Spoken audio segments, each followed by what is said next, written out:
Bismillahirrahmanirrahim.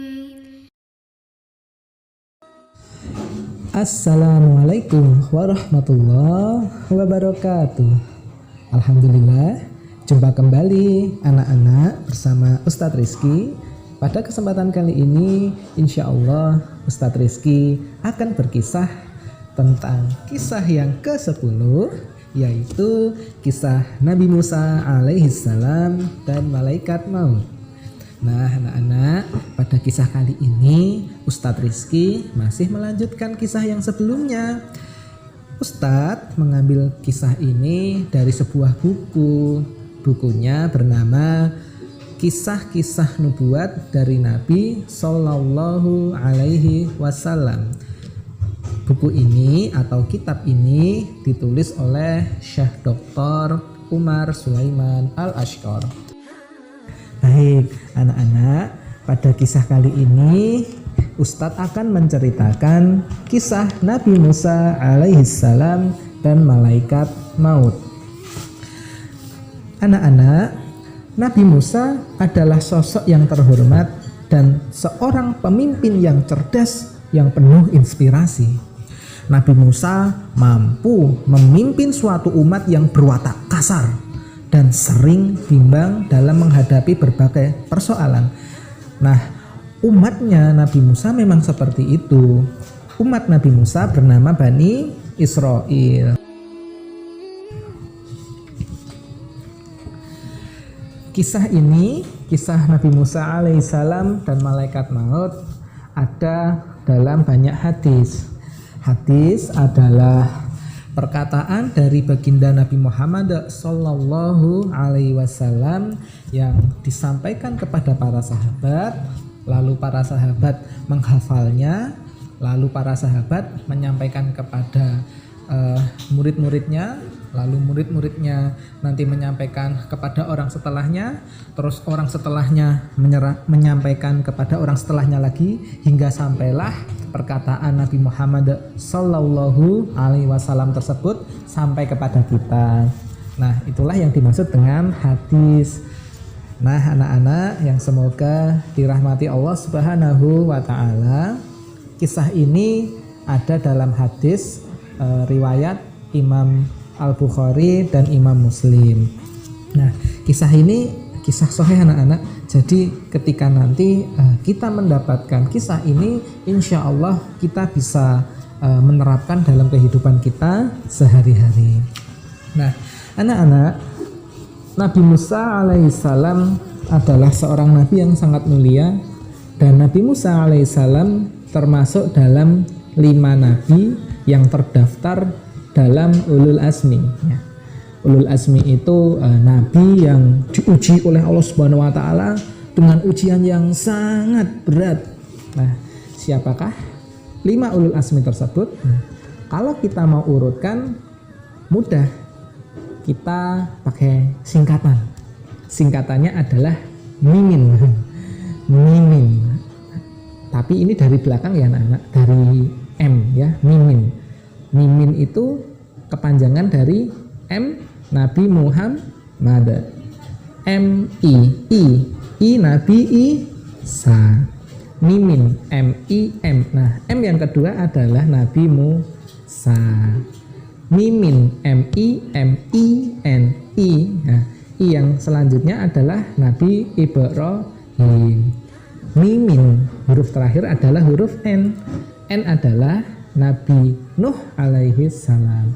Nah, anak-anak, Nabi Musa ya, termasuk seluruh nabi yang Allah utus sebelum ajal atau sebelum para nabi dicabut nyawanya oleh malaikat maut, pasti Allah Subhanahu wa Ta'ala memberikan pilihan kepada para nabi tersebut. Nah, termasuk Nabi Musa. Nabi Musa ketika akan dicabut nyawanya oleh malaikat maut pun juga nanti diberikan tawaran. Nah, kisahnya seperti ini anak-anak. Pada waktu itu Nabi Musa alaihissalam di buku takdirnya Allah Subhanahu wa Ta'ala sudah tertulis bahwa di hari itu Nabi Musa alaihissalam sudah habis masa hidupnya. Jadi sudah habis nih, sudah saatnya meninggal dunia. Maka Allah Subhanahu wa taala mengutus seorang malaikat, yaitu malaikat maut, untuk mencabut nyawanya Nabi Musa. Nah, pada waktu itu malaikat maut masuk ke dalam tempat tinggalnya Nabi Musa alaihissalam. Nah, lalu malaikat maut bertanya kepada Nabi Musa alaihissalam. Nah, malaikat maut bertanya pada Nabi Musa bahwa malaikat maut akan mencabut nyawanya Nabi Musa. Nah, coba anak-anak bayangkan ya. Nah, malaikat maut ini ketika datang menemui Nabi Musa menyamar menjadi sesosok manusia. Nah, anak-anak yang semoga dirahmati Allah Subhanahu wa taala, malaikat itu kan bentuknya besar. Maka ketika menemui Nabi Musa alaihissalam, malaikat maut ini menyamar menjadi sesosok manusia dengan wujud seorang laki-laki. Jadi malaikat maut ini terlihat seperti seorang laki-laki, seorang manusia. Maka ketika malaikat itu dengan wujud sesosok manusia tiba-tiba mengatakan kepada Nabi Musa alaihissalam, meminta izin untuk mencabut nyawa, tentu Nabi Musa alaihissalam kaget. Ini siapa? Ada orang mau membunuh saya.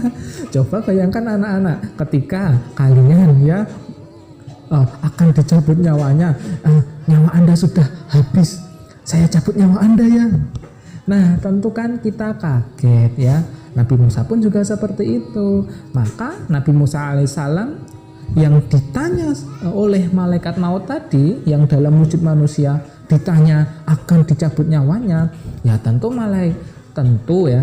Nabi Musa alaihissalam ya mohon maaf ya, ini kok ada orang masuk ke rumah kok tidak sopan, mau membunuh pula ya.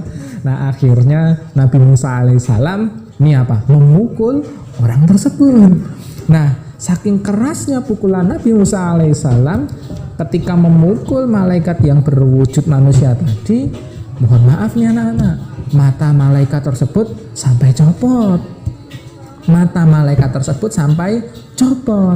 Nah, tapi ingat anak-anak, ini kan malaikat maut menyamar menjadi sesosok manusia. Jadi yang copot matanya itu adalah mata dalam bentuk manusia. Nah, tentu kalau kita hari ini ya agak aneh ya anak-anak ya. Kok bisa seperti itu? Ya mungkin syariat pada waktu itu mengizinkan seperti itu. Tetapi anak-anak, kalau kita pada zaman ini syariat kita adalah memuliakan tamu yang datang. Tapi tentu saja kita harus paham anak-anak, kondisi waktu itu di zamannya Nabi Musa ketika bertemu dengan malaikat maut ini memang harus kita pahami benar-benar. Bayangkan ada orang yang tiba-tiba mau mencabut nyawa seseorang, kan ya pasti kaget. Itu adalah reaksi yang wajar dari Nabi Musa alaihi salam. Nah, seluruh santri, anak-anakku yang Ustadz muliakan, kisah selanjutnya adalah malaikat maut tadi naik ke atas langit lalu laporan kepada Allah Subhanahu wa taala. Ya, malaikat tersebut menyampaikan peristiwa tadi kepada Allah Subhanahu wa taala bahwa Nabi Musa alaihissalam memukul dia dan tidak mau dicabut nyawanya.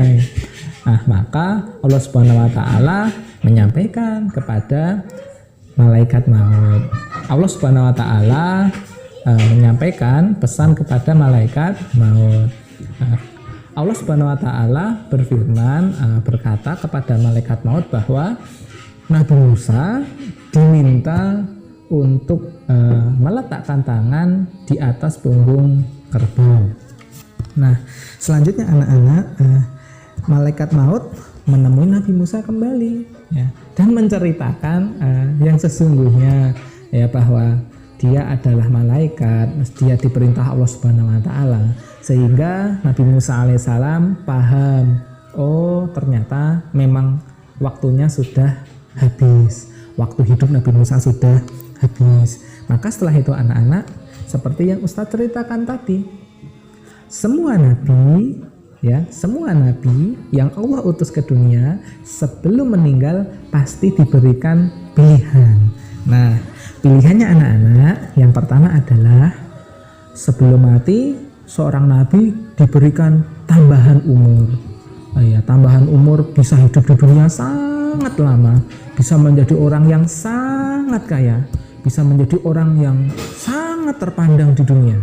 Intinya tentang kedudukan dan harta. Itu pilihan pertama. Pilihan yang kedua, setiap nabi diberikan pilihan untuk meninggal dunia dan bertemu dengan Allah Subhanahu wa taala dan bisa hidup di surga. Nah, ada dua pilihan anak-anak. Ya coba kalau anak-anak pilih yang mana, santri-santri pilih yang mana? Pilih dapat tambahan umur, bisa hidup di dunia lama, atau ketemu sama Allah Subhanahu wa taala, bertemu dengan Tuhan kita, pencipta kita, masuk surga. Ayo, lebih milih hidup di dunia atau masuk surga? Nah, anak-anak, Nabi Musa memilih masuk surga, ingin bertemu sama Allah Subhanahu wa taala. Buat apa hidup di dunia lama-lama? Kan tujuan kita hidup di dunia nanti meninggal masuk surga. Maka Nabi Musa alaihissalam diberikan dua pilihan itu, memilih bertemu dengan Allah Subhanahu wa taala dan masuk surga. Nah, setelah itu anak-anak, Nabi Musa menempelkan tangannya di atas pohon Nabi Musa menempelkan tangannya di punggung kerbau. Nah, setiap bulu yang ditutupi oleh tangannya Nabi Musa itu bernilai, satu bulunya itu 1 tahun umurnya. Nah, andaikan Nabi Musa memilih milih di dunia hidup lagi, tentu Nabi Musa punya umur yang banyak. Tetapi Nabi Musa alaihissalam memilih untuk bersama Allah Subhanahu wa taala. Nah, akhirnya anak-anak, Nabi Musa berdoa pada Allah untuk bisa meninggal di Baitul Maqdis. Nah, akhirnya Nabi Musa alaihissalam meninggal dan dikuburkan di Baitul Maqdis. Nah, anak-anak, apa hikmah dari kisah ini? Hikmah dari kisah ini adalah bahwa Nabi Musa alaihissalam mempunyai kedudukan yang sangat mulia di sisi Allah. Hal ini ketika Nabi Musa menampar malaikat maut dan matanya sampai terlepas, Nabi Musa tidak dimarahi Allah Subhanahu wa taala, karena Allah tahu kedudukan Nabi Musa di sisi Allah sangat tinggi sekali. Nah, yang selanjutnya anak-anak, hikmah yang kedua adalah malaikat ternyata mampu menyamar menjadi sesosok manusia. Nah, apa pelajaran yang bisa kita praktekkan dalam kehidupan kita anak-anak? Maka sebenarnya dari kisah ini kita diajarkan untuk menjadi manusia yang mulia, supaya kita bisa dekat dengan Allah Subhanahu wa taala. Tentu dengan tetap mengajarkan tentu dengan tetap mempraktekkan syariat yang Nabi Muhammad SAW ajarkan pada kita. Kalau kita menghadapi para tamu, kita memuliakan mereka dengan cara menjamu mereka, mendudukkan mereka di tempat kita, di rumah kita, seperti Nabi Ibrahim alaihissalam ketika menjamu para malaikat. Tentu kisah ini harus kita ambil hikmahnya anak-anak. Jadi hikmah dari kisah ini seperti yang saya sampaikan tadi, jadilah kita manusia yang mulia sehingga kedudukan kita di sisi Allah Subhanahu wa taala tinggi dan baik. Dan seperti Nabi Musa alaihissalam, mari kita bercita-cita untuk masuk surganya Allah Subhanahu wa taala. Itu saja anak-anak kisah yang bisa Ustaz Rizky sampaikan. Sampai ketemu di kisah selanjutnya. Akhirul kalam, barakallahu fikum. Assalamualaikum warahmatullahi wabarakatuh. Alhamdulillahi rabbil alamin.